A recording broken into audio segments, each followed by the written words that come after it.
because they use all the big words, and I love what they do still today, ICR, and use their stuff all the time. But I said, Lord, we need somebody to dumb this down where everybody can understand it. Make it where the third graders say, oh, wow, I understand what that guy's talking about. So that's what we're trying to do, is present the evidence for creation and the dangers of this stupid evolution theory where everybody can get it. I did a whole video series. I call it my Creation Seminar Series. You can get it on drdino.com, drdino.com, $50 for 18-hour seminar. The video number 5, I talk about the dangers of this theory. This evolution theory that's really been taught hard since the 1860s and 70s is one of the most dangerous religions in the world. You think Islam is dangerous. Evolution is the most dangerous. We teach the kids they're an animal and then wonder why they act like an animal. The guys who started this country, 1776, said, we hold these truths to be self-evident. All men are created equal. They're endowed by their creator with certain rights. Where do rights come from? If there's no creator, where do rights come from? I don't see how evolutionists can figure out anything but what's right and wrong. You know, if man is just an animal, then the strongest should survive. Somebody sent out a video clip of a blind guy sitting on a bus, and a lady came in, an older lady came in, and everybody's wondering, why doesn't he get up and give her a seat? Well, he didn't know. He's sitting there. Everybody looking at him kind of mean, like, what's the matter with this guy? Until finally, somebody tapped him, and he looked around. He didn't look around. He felt around, and he got up, let the lady have a seat. And everybody felt real bad. But wait a minute. What's wrong with making the old lady stand up? If the strongest survive, it's her fault. She got old. Come on now. What's the problem here? See, this evolution theory is dangerous. We teach the kids it's okay to kill a baby before it's born. Abortion. Well, if evolution is true, what's wrong with that? See, I don't think people understand the importance of this topic of creation versus evolution. Is there a God or not? I ask atheists all the time, how do you tell right from wrong? Where's your standard? What are you measuring this by? See, they don't have a good standard. I don't have a ruler to measure with good, right, and wrong. I'll say, is it wrong for you to go next door and kill your neighbor's baby and eat it? They'd say, oh, yeah. Well, the lion does it to the zebra every day. Is it wrong for the lion to do it to the zebra? Why don't you go protest for the lions and stop killing the zebra baby? Huh? See, they don't get it. But before you get into too deep on this topic of evolution, you better decide what you're talking about. What do you mean, evolution? This word evolution has 6 different meanings. I'll cover that in a minute. The process by which different kinds of living things are thought to have developed and diversified from earlier forms during the history of the earth. They use the word kind, same as the Bible does 20 times. Yeah, okay. Let's see. The gradual development of something, especially from simple to more complex form. Okay. Evolution is a process of gradual change, takes place over many generations. Guys, it only takes place in your imagination over many generations, during which species of animals, plants, and insects slowly change some of their physical characteristics. The evolution of plants and animals. This is dreaming. They're welcome to believe that, but nobody's ever seen a cow produce a non-cow, ever. Nobody's ever seen a dog produce a non-dog, ever. We see varieties within the dog kind, but they're always the dog. What's a modern definition of evolution? We define evolution as understood in modern biology and as it applies to ecology. Evolution is the change of the inherited traits of a population of organisms through successive generations. Okay, now do you mean by that an amoeba can turn to a whale and a human over billions of generations? That's what they really mean, okay? So you can look up the definition of evolution in 100 dictionaries, but descent with modification from pre-existing species. Cumulative inherited change in a population. Let's see. Evolution is a process of continuous branching and diversification from common trunks. This pattern of irreversible separation gives life's history its basic directionality. Stephen Gould. Evolution. Gradual process in which something changes to a different and usually more complex or better form. Where's the evidence for that? Where's this new information coming from? This is just pure imagination, SpongeBob style. So anyway, I can talk about the definition of evolution all day long, but let me get the 6 different meanings of the word evolution. This is critical, I think. A lot of Christians miss the importance. When they say you're talking about evolution, exactly what do you mean? Do you mean cosmic evolution? The origin of time, space, matter from a big bang? You really believe every molecule in the universe, all the planets, all the stars, all the people, the whole Pacific Ocean, all fit in a dot smaller, look at this, The universe grew from a smaller than a single atom to bigger than a galaxy. See, this is an essential part of their theory. Where did time, space, and matter come from? We got a lot of matter in the world. Where did it come from? You can't squeeze a cup of water into a dot smaller than an atom, let alone the whole Pacific Ocean and the whole United States and the whole world and all the planets and all the stars. It's so stupid to believe something like that. Tell them I said so. Stupid. That's dumb. Not true.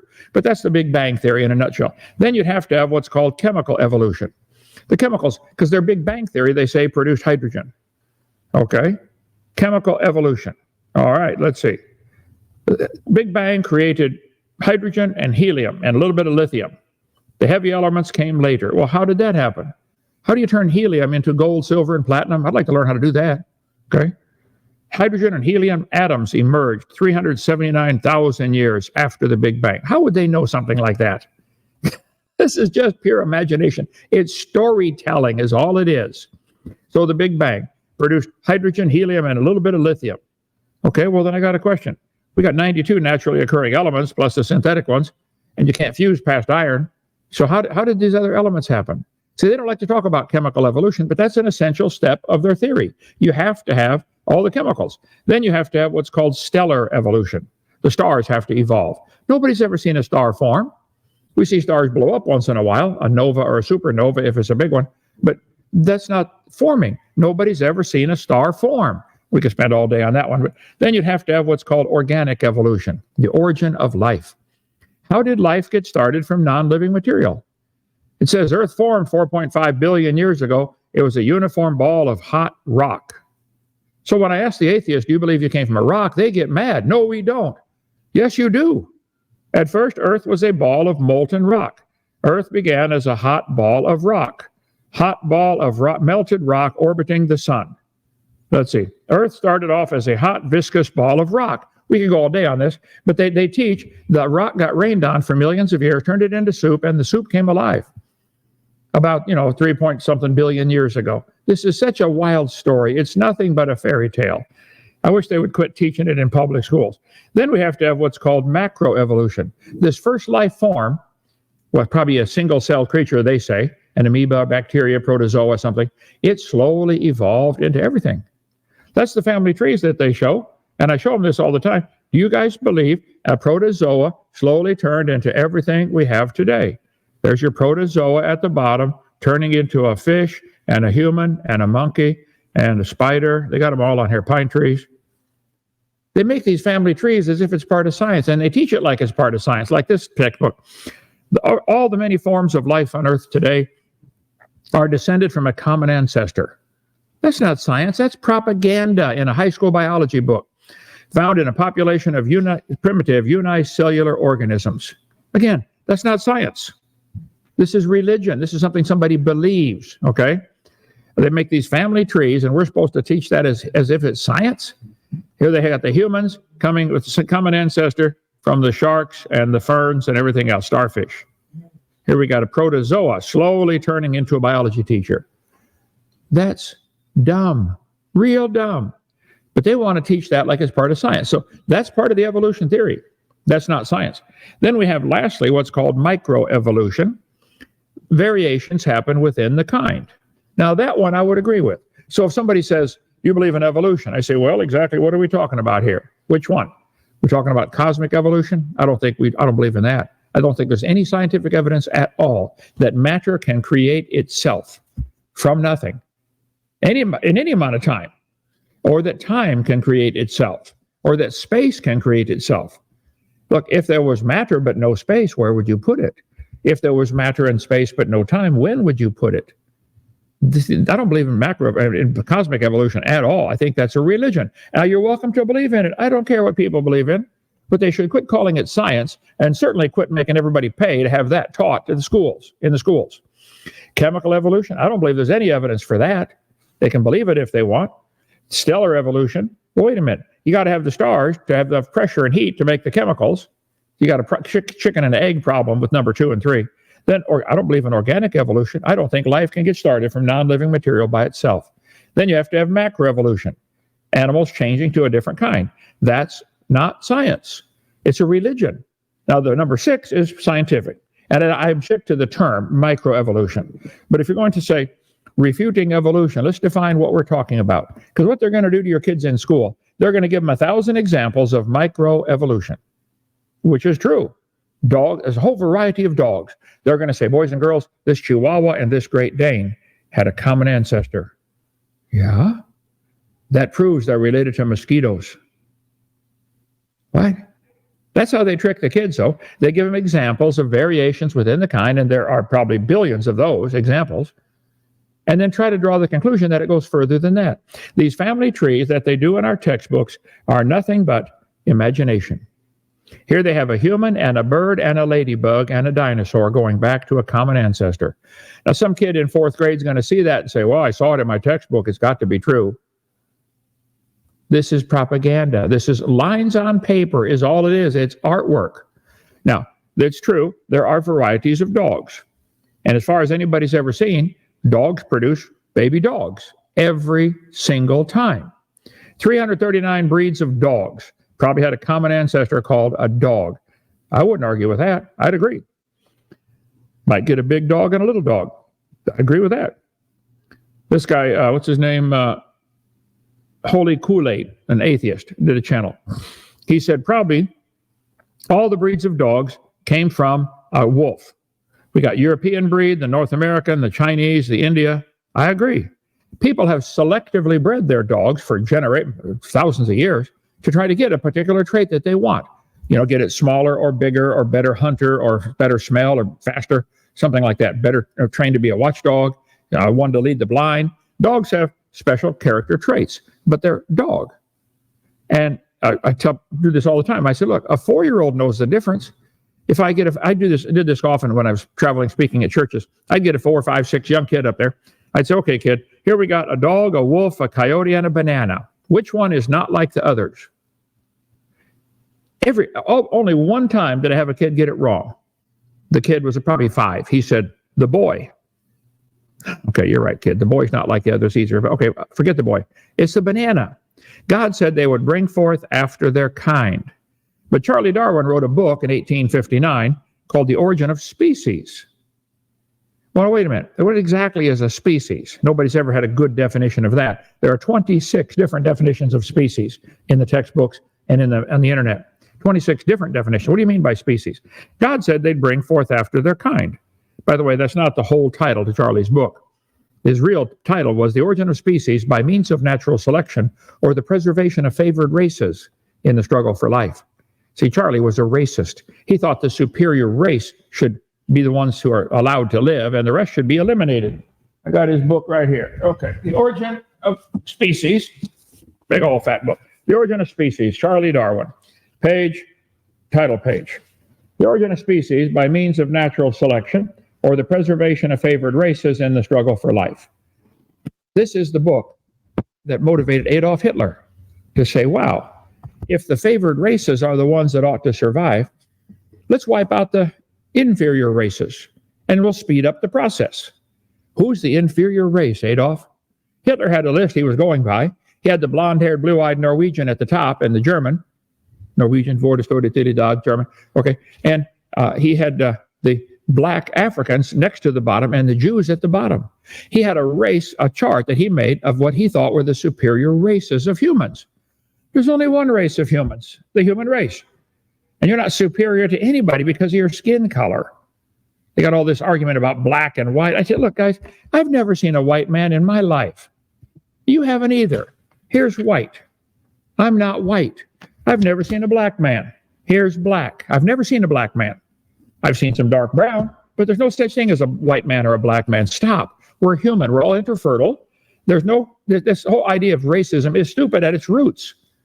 We're human. It's a human being. It's a race of humans, not a black race and a white race and a Chinese race. Anyway, Darwin talked about the origin of species. There are varieties of dogs. I would not argue. And you can crossbreed. Here's coyotes and wolves that can crossbreed. In the eastern United States, coyotes mate with wolves. And they get a coy wolf. When coy wolf meets wolf, coy wolf up in Michigan. Interesting. The coy dog, standard hybrid resulting from mating of a male coyote with a female dog. Coy dog. Let's see. 3 species of and 40 subspecies of wolf. They might have had a common ancestor called a wolf. Okay? I wouldn't argue with that. Wolves of the world. Look at all that. Different kind of wolf. European wolf, Ethiopian wolf. Dehol is a canid native to Central, South, and East and Southern Asia. Wow, the dog. So I think probably the dog, the coyote, the wolf are the same kind of animal. 19 subspecies of coyote. Wow, who'd have thunk it? Man is the one dividing these creatures up into their categories. The animals do not care how we classify them at all. Turn all the animals in the world loose together in the woods. They will seek out their own kind. Up on our North 40 here at Dinosaur Adventureland, we got a bunch of sheep and donkeys and cows, zebus, Indonesian cows up there, all mixed together. And guess what? We had 3 baby sheep born last week. They were all sheep. The donkeys didn't even try to mate with the sheep. Neither did the cows. The sheep seek out other sheep. They know what their kind is.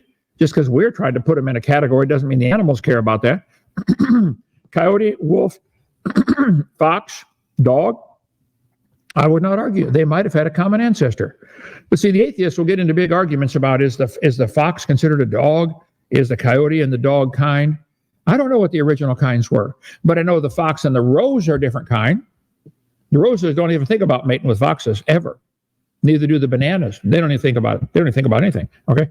So we now have 339 breeds of dogs that man has decided to call them a different breed. Okay. Again, the dogs don't care. But that's not evolution. It's a variation. So this business about microevolution is, I think that's a lousy word because it gives credence to the whole theory. No, it's just a variation within the kind. God said they would bring forth after their kind. Here we go. What's a kind? Well, species, definition of species. In biology, a group of living organisms consisting of similar individuals capable of exchanging genes. Okay, can the dog and the wolf exchange genes and make living offspring? Yep. Can the dog and the banana? No. Can the dog and the elephant? No. They're a different kind. Okay. What is it? One of the similar meanings of the word species. Look at that. Type, kind, sort. Kind and sort. Well, God, that's the terms God used in the Bible in the first 7 chapters. Kind or sort. A species of invictive and once taut and suave. Tough and suave. Okay, at once, tough and suave. Okay. A species is defined as a group of individuals that actually or potentially interbreed in nature. The dogs, the wolves, coyotes might be able to interbreed. I wouldn't argue with that. But the dogs and the bananas and the potatoes, they can't. They're a different kind. So what's happened here, they've successfully confused a whole generation, several generations, with this dumb evolution religion, and it's nothing but a religion. They've confused the kids into thinking because we see varieties of dogs, therefore everything's related. They now have 450 recognized breeds of cows in the world.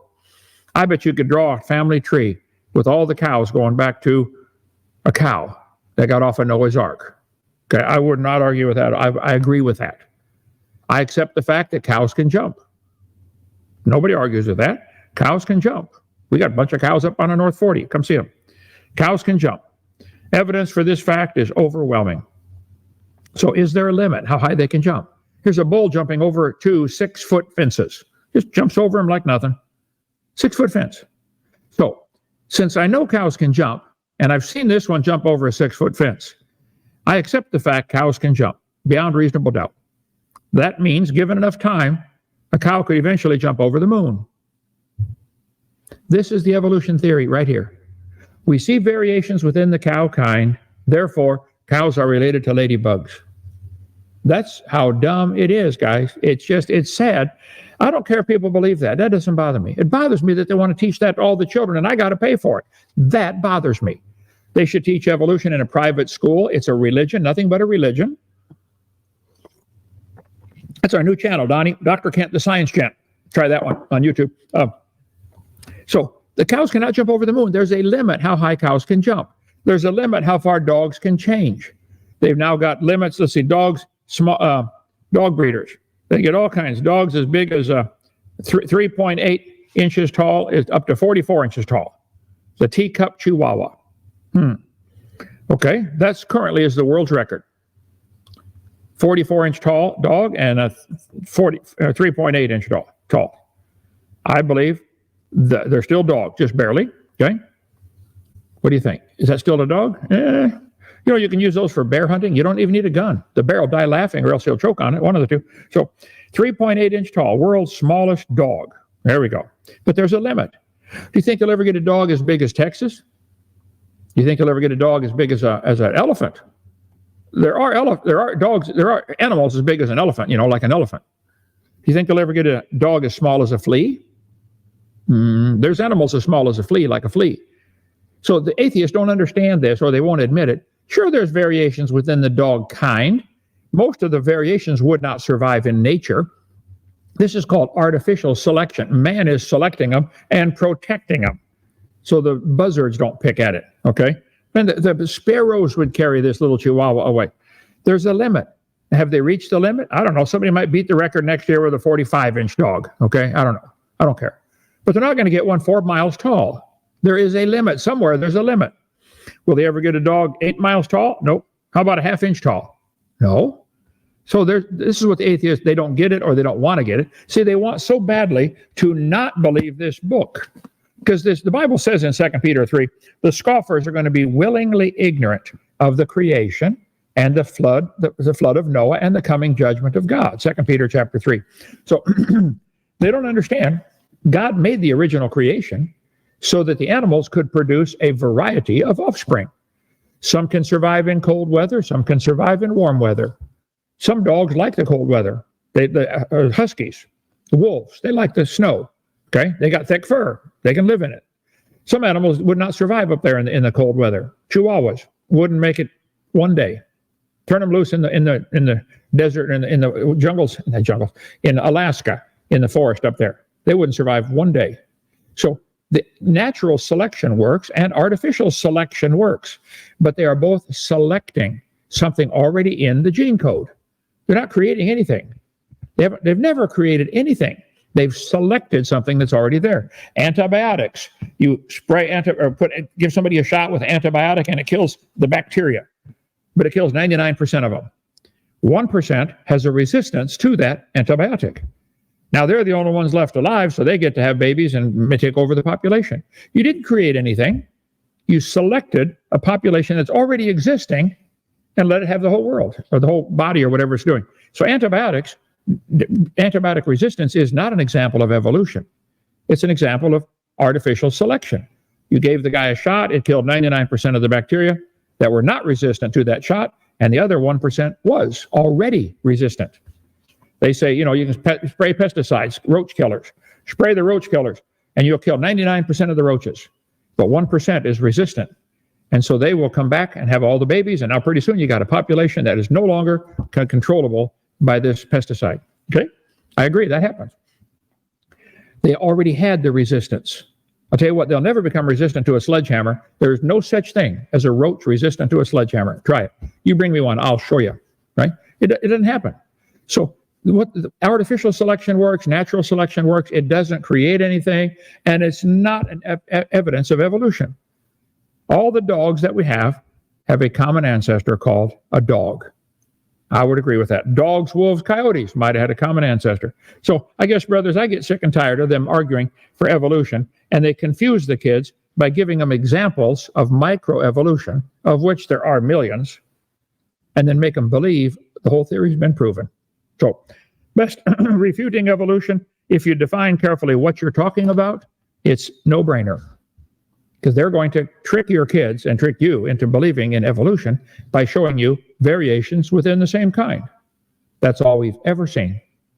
So if somebody has evidence for anything else, I'd like to see it. They want me to teach these family trees.